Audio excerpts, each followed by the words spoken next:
Hello everyone, আসসালামু আলাইকুম। Welcome back to my channel. কেমন আছো তোমরা? আশা করছি ভালো আছো। তোমরা দেখছো রোজা রান্নাঘর উইথ ব্লগ। আবারও আমি চলে এলাম তোমাদের মাঝে নতুন একটি রেসিপি নিয়ে। আজকে আমার রেসিপি থাকছে সরু চাকলি পিঠা। এই সরু চাকলি পিঠা গুড় দিয়ে খেতে ভীষণই ভালো লাগে। দেখতে পাচ্ছ কতটা সফট। ভিডিওটি স্কিপ না করে শেষ পর্যন্ত দেখার অনুরোধ রইল। আশা করছি তোমাদের খুবই ভালো লাগবে। কিভাবে আমি বিউলির ডাল ছাড়া সরু চাকলি পিঠা বানাচ্ছি চলো তাহলে দেখে নেওয়া যাক।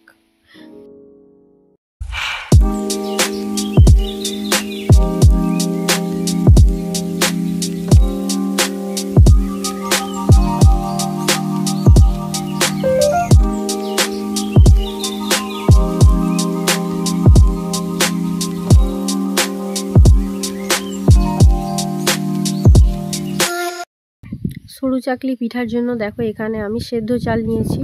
তো এখানে সেদ্ধ চাল আছে প্রায় 750 মতো। সেদ্ধ চালটা আমি 3-4 ঘন্টার জন্য ভিজিয়ে রেখেছিলাম।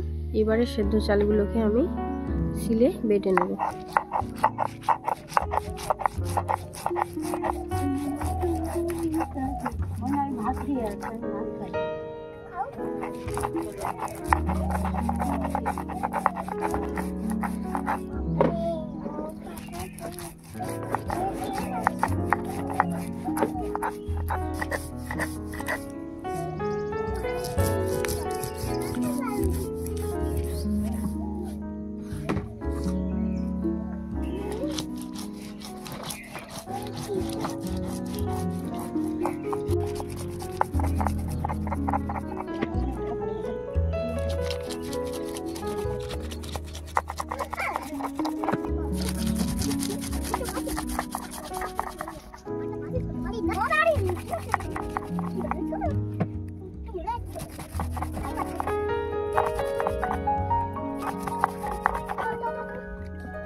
No.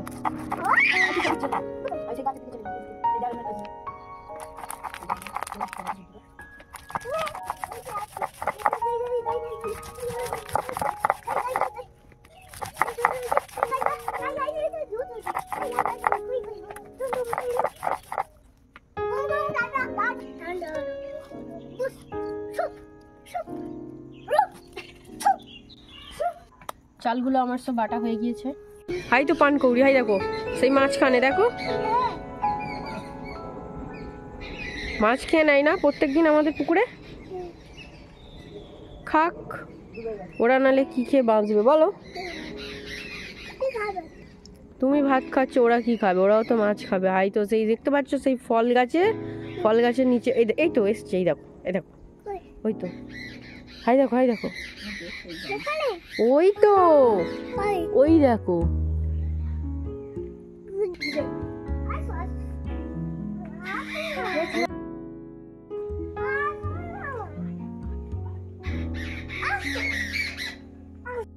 এবারে সরু চাকলির ব্যাটারটা বানিয়ে নেব।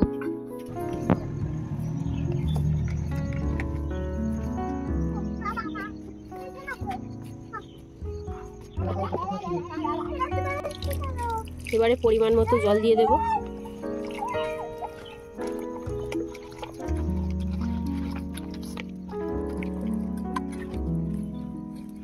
শুধু দিয়ে দেব স্বাদ মতো নুন, আর কিছু লাগছে না। আমি এখানে কিন্তু বিউলির ডাল ছাড়াই করছি সরু চাকলি। তোমরা চাইলে বিউলির ডাল দিতে পারো। অনেকেই আছে বাড়িতে, অনেক বয়স্করা আছে যারা বিউলির ডাল খেলে গ্যাস হয় বা গ্যাসের সমস্যার কারণে খেতে পারে না।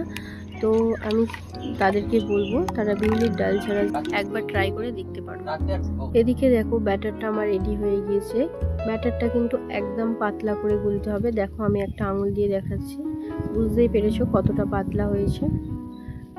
চলো এবারে তাহলে উনুনটা জ্বালিয়ে নেওয়া যাক। উনুনটা জ্বালিয়ে নিয়েছি, এবারে কড়াটা বসিয়ে দেব। কড়া গরম হয়ে গিয়েছে, এবার আমি একটু তেল ব্রাশ করে নেব।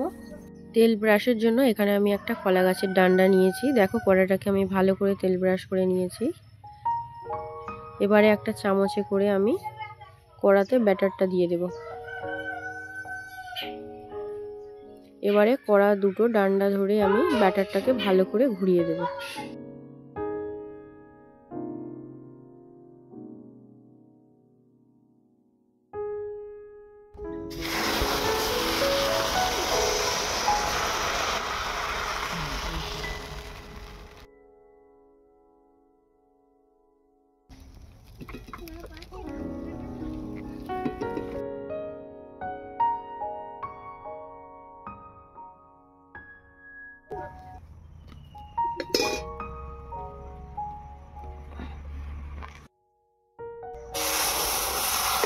দেখো পিঠাগুলো কত সুন্দর হচ্ছে। আর শীত মানে তো সরু চাকলি প্রত্যেকটা ঘরে ঘরে হবে, আর ভীষণ মজাদার খেতে লাগে এই গুড় দিয়ে। তো আমার তো খুবই ভালো লাগে।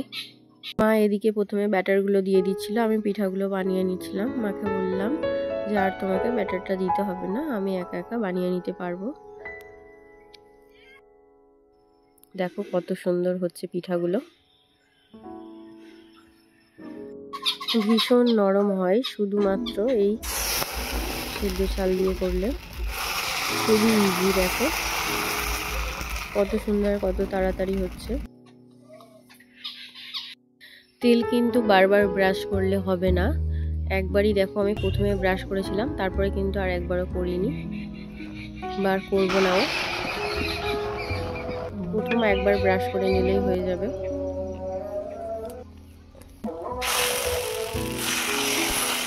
তেল ব্রাশ করলে কি বলতো, যখনই কড়াতে ব্যাটারটা দেবে তখন কিন্তু ব্যাটারগুলো সব জড়ো হয়ে যাবে, হতে চাইবে না।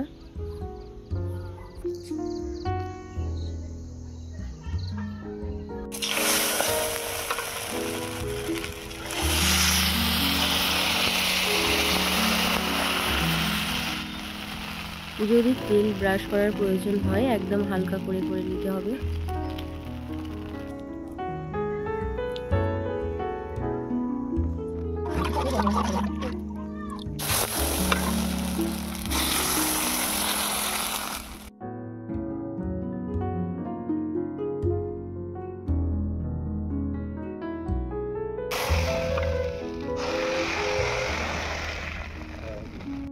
সেই বৈকালে পিঠা করতে বসেছি। দেখো সন্ধ্যা হয়ে গিয়েছে, সন্ধ্যার এই মাত্র আজান হলো, এখনো আমার পিঠা হয়ে উঠলো না, প্রায় শেষের পথে চলছে।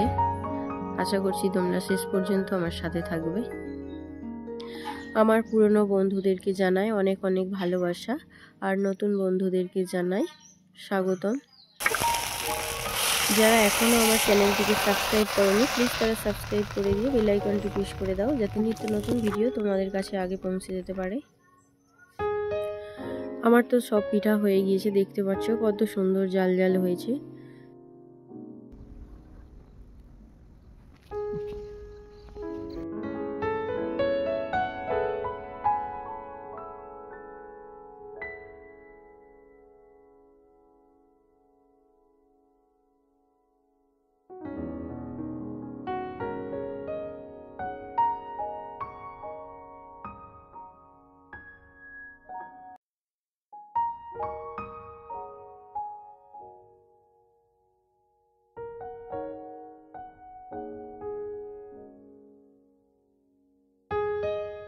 দেখো কতটা সফট হয়েছে, দেখ গালে দিলেই একদম মিলিয়ে যাবে এই পিঠাটা। ভীষণ মজাদার খাবার, একদম অয়েল নেই, হেলদি খাবার। সত্যি অসাধারণ হয়েছে বিউলির ডাল ছাড়া সরু চাকলি। অবশ্যই এইভাবে একবার তোমরা ট্রাই করবে, আশা করছি তোমাদের ভালো লাগবে। আমার আজকের বিউলির ডাল ছাড়া সরু চাকলি পিঠা তোমাদের কেমন লেগেছে অবশ্যই কমেন্টে জানাবে। যদি আজকের রেসিপি ভালো লেগে থাকে লাইক কমেন্ট শেয়ার সাবস্ক্রাইব করে আমার পাশে থেকো। আর যারা ফেসবুক থেকে দেখছো অবশ্যই আমার পেজটা ফলো করে দিও। দেখা হচ্ছে আবারও নেক্সট অন্য কোনো রেসিপির সাথে। ভালো থেকো, সুস্থ থেকো, পরিবারের খেয়াল রেখো। বাই, আল্লাহ হাফেজ।